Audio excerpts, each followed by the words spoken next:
Well, let me invite you to turn in your Bible with me to the Gospel of John, chapter 1.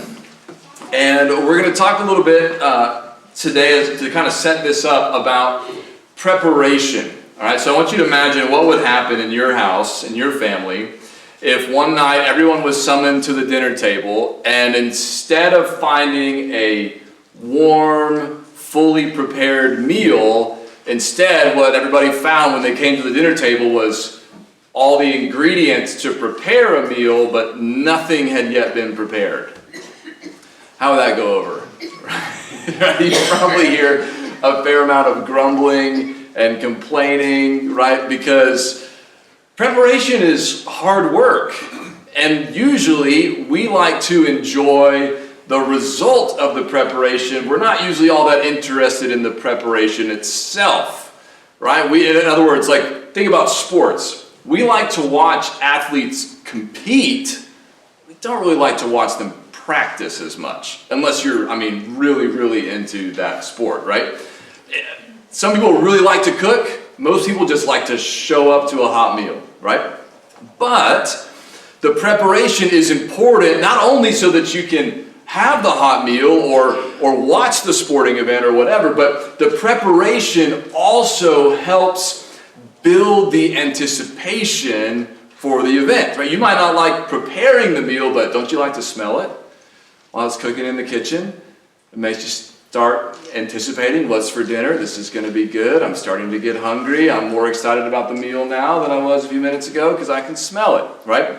That long off season for whatever sport you enjoy, right, builds the anticipation for when the season finally comes. The winter, right, with everything's dead and gray and dreary, builds anticipation for the spring so that when everything turns green once again, we're excited and we've anticipated and we're grateful that it's here. In a similar way, John the Baptist came to prepare the way for Jesus. And so John is going to start his narrative. So far it's been kind of like an introduction. People call it prologue, the first 18 verses of John. But now that he starts the story of Jesus' life and death and resurrection, he doesn't start it with Jesus, he starts it with John. And why does he do that? Because we can kind of be like, well, I'm ready to get to Jesus. So do we really need to spend a whole sermon on John? Because I want to hear what Jesus did and what Jesus said. Well, the reason why we need to spend this time on John, and why John the Apostle spends this time on John the Baptist, is because what John came to do and what John says when he gets questioned about who he is helps build our anticipation for Jesus. All right, so John is not here as a distraction from Jesus. He's not just sort of like a sideshow to keep us entertained until Jesus gets here. He is preparing the way for Jesus, and what he says and what he does actually helps us understand and appreciate even more who Jesus is. All right, so let's look at what the Apostle John says about John the Baptist, beginning in verse 19 of John 1, and I'll read down to verse 28. It says, "And this is the testimony of John, when the Jews sent priests and Levites from Jerusalem to ask him, 'Who are you?' He confessed and did not deny, but confessed, 'I am not the Christ.' And they asked him, 'Well, what then? Are you Elijah?' He said, 'I'm not.' 'Are you the prophet?' And he answered, 'No.' So they said to him, 'Who are you? We need to give an answer to those who sent us. What do you say about yourself?' He said, 'I am the voice of one crying out in the wilderness, make straight the way of the Lord, as the prophet Isaiah said.' Now, they had been sent from the Pharisees. And they asked him, 'Then why are you baptizing if you are neither the Christ, nor Elijah, nor the prophet?' And John answered them, 'I baptize with water, but among you stands one you do not know, even he who comes after me, the strap of whose sandal I am not worthy to untie.' Well, these things took place in Bethany, across the Jordan, where John was baptizing." Now, the first part of this story about John the Baptist focuses on who John is not. who John is not. And to understand the questions that John was being asked, there are a few things we need to know about the Old Testament. You see, this is the beginning of the New Testament. This is the beginning of the coming of Jesus. And when Jesus comes, he is fulfilling many, many, many prophecies and promises from the Old Testament that a lot of us aren't as familiar with maybe as we should be. The Jews, of course, they had studied the Scriptures diligently for centuries. They knew God's promises. They tried to figure out what God was going to do next and who God was going to send to rescue them next. And they were looking for the fulfillment of these promises. And so when John started baptizing and building a following, they wanted to know what was going on. Was he claiming to be one of these figures they had read about in the Old Testament that God had promised to send for the good of his people? And one of those is Elijah. Right? They ask him, "Are you Elijah?" Now, why do they ask him that? Well, in the very last book of the prophets in our Old Testament, the book of Malachi, which we read from earlier, at the very end of that book, God tells his people this. He says, "Behold, I will send you Elijah the prophet before the great and awesome day of the Lord comes." So before this day of the Lord comes, where God is going to come, before that happens, before this next great event, Elijah is going to come. And so they're wondering, "John, are you Elijah?"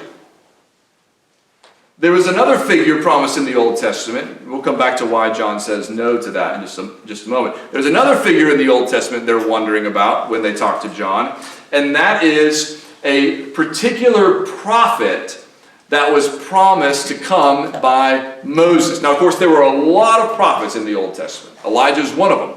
But there was one prophet in particular that they were told to anticipate who would be like Moses. And this promise comes in Deuteronomy 18. Starting in verse 15, Moses says to the people of Israel, he says, "The Lord your God will raise up for you a prophet like me from among you, from your brothers. It is to him you shall listen."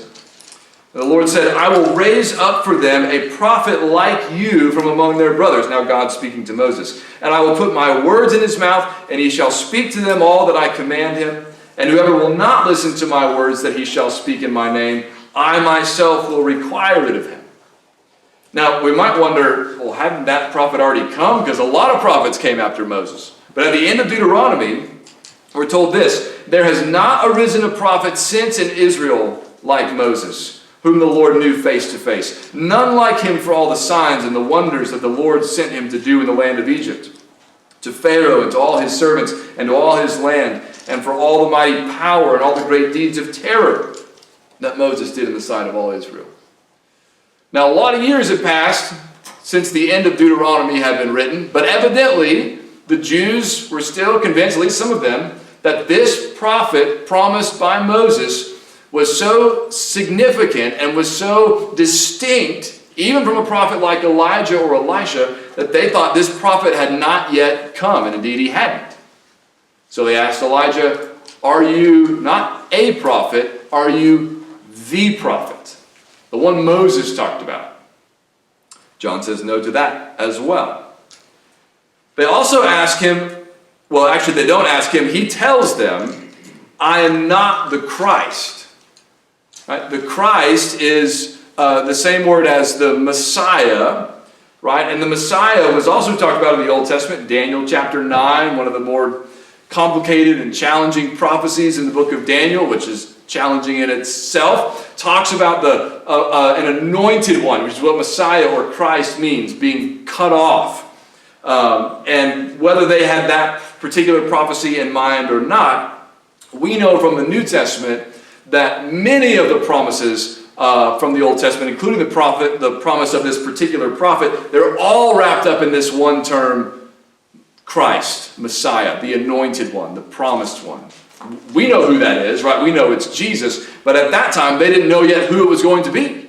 The Old Testament prophets weren't even sure who it was going to be. They knew he was coming, God gave them words to say, to foretell his coming, but they didn't know who it was going to be, and the people in John's day didn't know who it was going to be. John eventually would know who it was going to be, and he would tell everyone. But at this point, he simply says, it's not me. I'm not the Christ. I'm not Elijah. I'm not the prophet.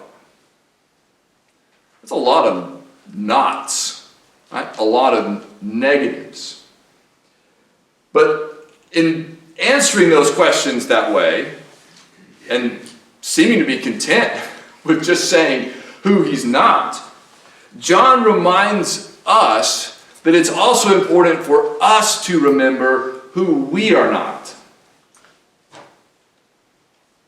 It's easy to start thinking or be tempted to think that we are someone or something that we're not. For example, you are not the savior of your children or your grandchildren. You are not an indispensable person in the sense that nobody else can do the job that you do at work or whatever. You're not the only person who can do fill in the blank, whatever it is that you do well. And the reason why it's important to remember that, one of the reasons why it's important, is because we can try to take on burdens and responsibilities and obligations that we're not meant to carry, that we're not meant to try to shoulder. We can start to think that we are the Christ, that we are at least like sort of a little Messiah, that we have to save people, we have to save our kids, we have to save people at work, we have to save the world. But that's Jesus' job. And he's got the shoulders to bear that burden because he's God. He can do it. I can't do it. And if I even start to try, I start to crumble. It is important for me and for you to remember who we're not. I'm not Jesus. Only Jesus can save my kids. Only Jesus is indispensable. Only Jesus can do what nobody else can do. That doesn't mean that we're not important. You're made in the image of God. You're part of God's plan. You have an important role to play in your life, your family. You're important. I'm not saying you're not important. I'm not saying I'm not important. But we're not Jesus.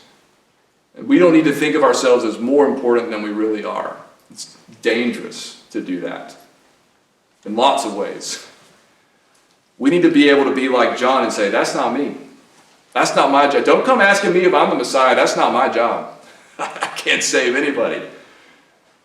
Are you the promised? No, that's not me. I've got a job, but that's not it. That's not who I am. It's important to be able to say that. Now, there's one thing about what John says he's not that we need to camp out on for just a few minutes because it can trip people up sometimes. They ask John, are you Elijah? And he says, I'm not. But, in a sense, he is. Because Jesus is going to say later in Matthew 11, he's going to say, all the prophets and the law prophesied until John, and if you are willing to accept it, he is Elijah who is to come. He who has ears to hear, let him hear. You put those two things side by side, we got a bit of a conundrum. John the Baptist says, I'm not Elijah. Jesus says, if you're willing to accept it, he is the Elijah who is to come.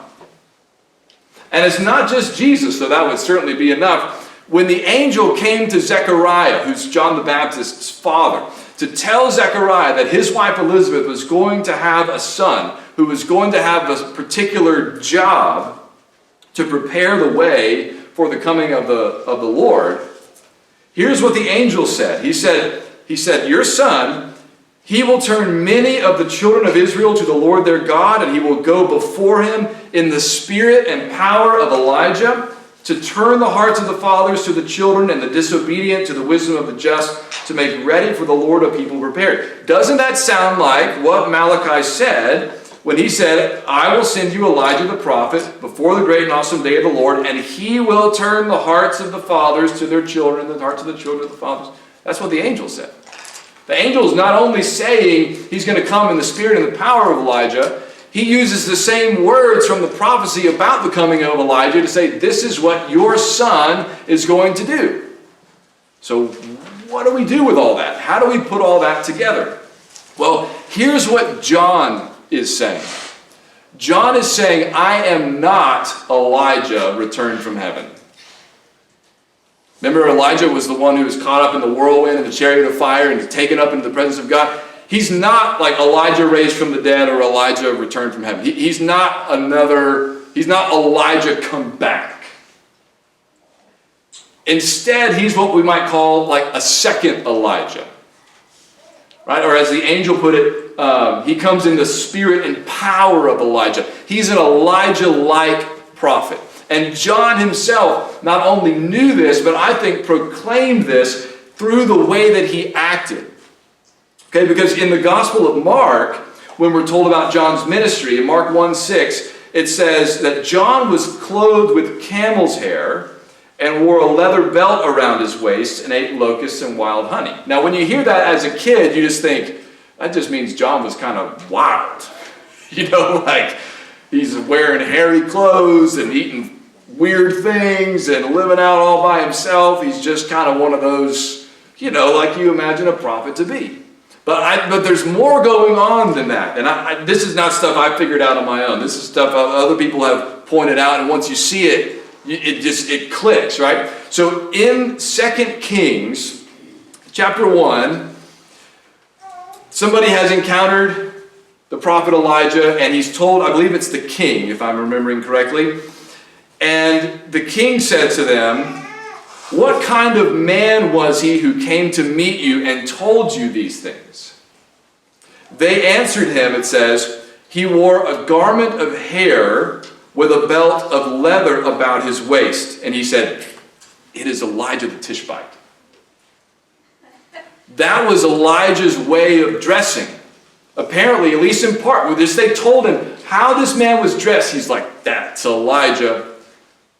What's implied there is only Elijah dresses like that. Only Elijah wears those hairy clothes with that big leather belt around him. And so when John the Baptist comes doing his ministry and he's dressed in camel's hair and wearing a leather belt, what he's saying is, I'm a new Elijah. I'm coming in the spirit and power of Elijah. I'm doing the kinds of things that Elijah came to do. So I don't think John is mistaken when he says, I'm not Elijah. He knows he's come in the spirit and power of Elijah. Surely his father told him what the angel said before he was born. What John is saying is, I'm not Elijah come back. Right? Remember at one point, I think it's Herod, thinks that Jesus is John the Baptist raised from the dead. What John is saying is like, it's not that kind of thing. It's not Elijah didn't get dropped back out of heaven with a new set of chariots, you know, and now I'm back. It's me, Elijah. No, I'm not Elijah in that sense. But is he the Elijah that was promised to come before the day of the Lord? Yes. Now, why is it so important for us to put all that together? Well, for one reason, so that we don't get confused about what's going on. We read in one place, I'm not Elijah, and another place, yeah, he is Elijah. But another reason why it's important to think about these things and put these things together is because we need to think about what it means to interpret the Bible literally. Okay, because there's a difference between interpreting the Bible literally and getting into what I'll call literalism. Okay? If we're interpreting the Bible literally, that what we mean is we're taking it seriously. We're trying to understand what it is saying. And so when John says, I'm not Elijah, and Jesus says he is Elijah, we don't play those two things off against each other. We don't write either one of them off. We try to figure out how those things can both be true. Because we're taking it seriously. We want to take it literally. But literalism says, John says he's not Elijah. So he's not. That's what it says. Which means Elijah hasn't come yet, which means we all ought to be expecting Elijah. Now, there are some who think that John comes in the spirit of Elijah as one fulfillment of the promise of Elijah coming before the day of the Lord, and that maybe Elijah himself will come as a further fulfillment. I'm not arguing against that. That's a possible interpretation. I'm arguing against writing off what Jesus says about John being Elijah and writing off what the angel said about John being Elijah, because John says he's not Elijah. That's literalism. Okay, that's when literalism takes one part of the Bible seriously and writes off other parts because they don't fit with what you think this part is saying. Right? Well, that can't mean that, right? Throw that out because this is what I'm stuck on. You got to watch out for that, right? Trying to be so literal that you end up ignoring other things in the Bible. Okay, that's not faithfully interpreting the Bible. And sometimes faithfully interpreting the Bible means that things aren't quite as crystal clear as we would like.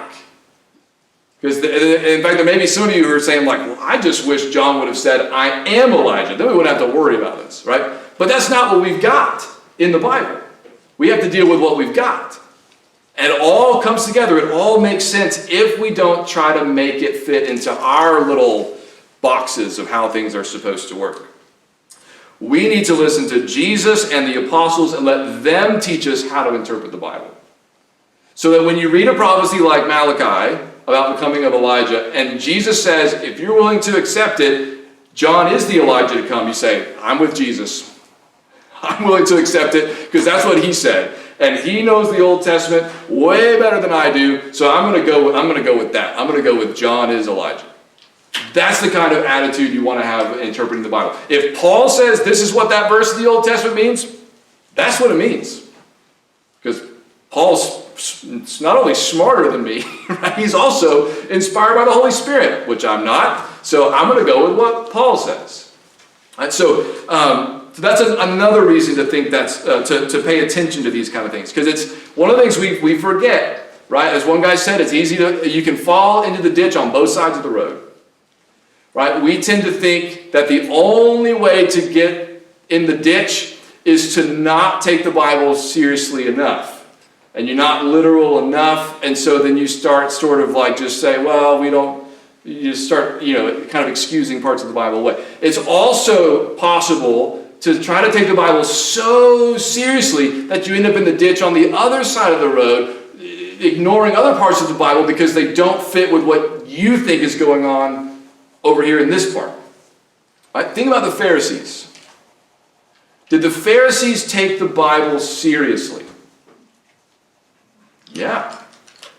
They thought they were taking the Bible more seriously than anybody else around them. How'd that work out? They completely missed it. They completely missed it. All the time, Jesus was telling them how they missed it.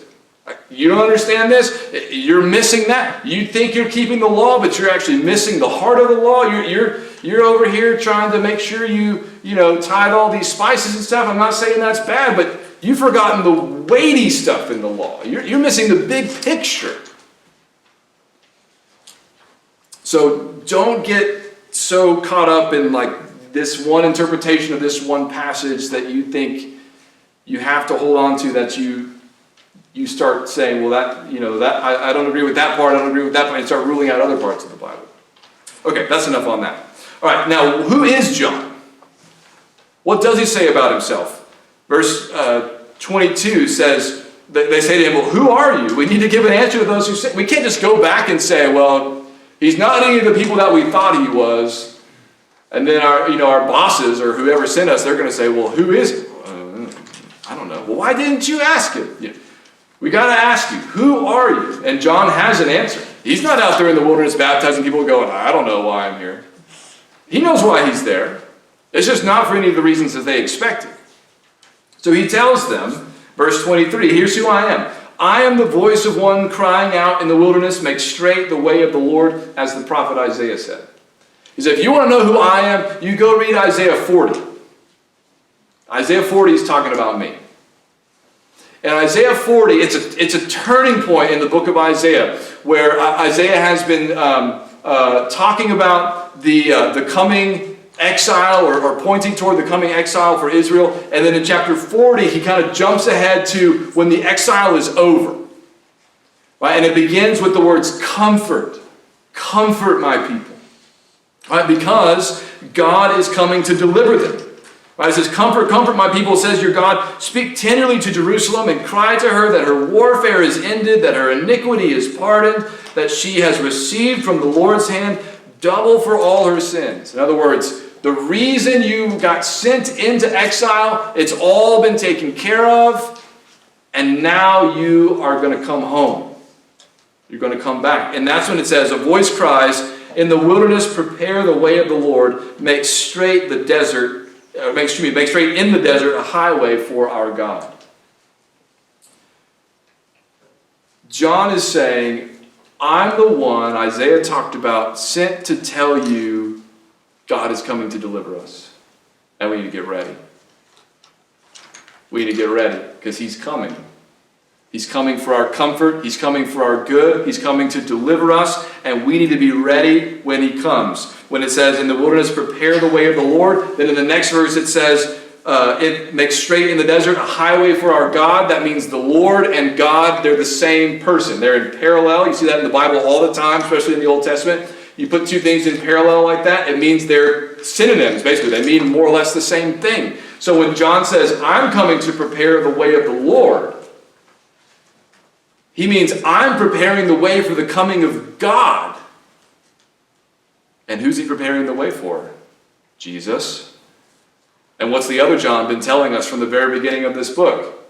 Jesus is God in the flesh, come to save us. That's what John's saying too. I'm preparing the way for the Lord. That's why he says, in the last part of this passage, when they say, okay, well, you're not the Messiah, the Christ, you're not Elijah, you're not the prophet, why are you baptizing? What authority do you have? What reason do you have? Why are you out here baptizing? He doesn't really answer the question, but he tells them what they need to know. Right, here's what he says in verse 26. He says, I baptize with water, but among you stands one you do not know, even he who comes after me, the strap of whose sandal I am not worthy to untie. Basically, he says, look guys, what I'm doing is not that big of a deal. I'm baptizing with water. That might seem really important to you right now, but I got something to tell you. There's somebody here right now. You don't know who he is yet, but he's already here. And he's so much higher than me that even untying his sandals is too high a responsibility for me. I'm so low, I don't even belong at his feet. I'm lower than that. So you don't need to be worried about why I'm baptizing and who I am. That's really not that important of a question, except to the extent that I'm here to prepare the way for him. He's the one you need to be asking questions about. He's the one you need to be wondering about. And wondering why he's here and who he is. Because we're going to find out, guess what? The one John's talking about, he is the Christ, the Messiah. He is the prophet, like Moses, but greater than Moses. He is the Lord himself come, and that's why John has come to prepare the way for him. God is coming to deliver his people. He's doing that through Jesus, his Son, who is God come in the flesh. And it's that news that John has come to announce to the people and prepare them for.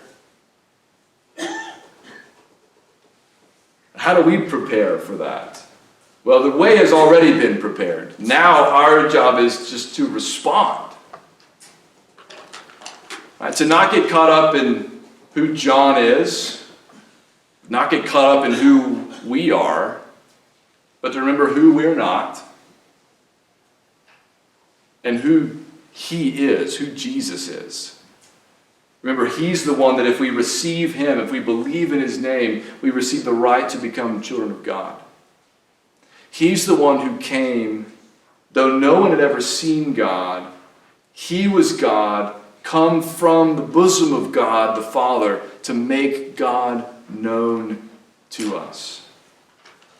He is the one who is God in the flesh.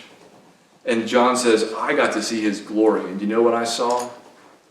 This one is full of grace and truth. So if you want to know the truth, which Jesus said would set you free, and if you want grace that overflows and abounds to cover all of your sin, to empower you to live a new life following Christ, trusting him, get your eyes off yourself. I need to get my eyes off myself. Don't worry about John. Don't worry about everybody else. Put your eyes on Jesus, because he's the only one who can do what nobody else can. He's the only one who can save. He's the only one who can give new life. He's the only one who overflows with grace and mercy for all who trust in him.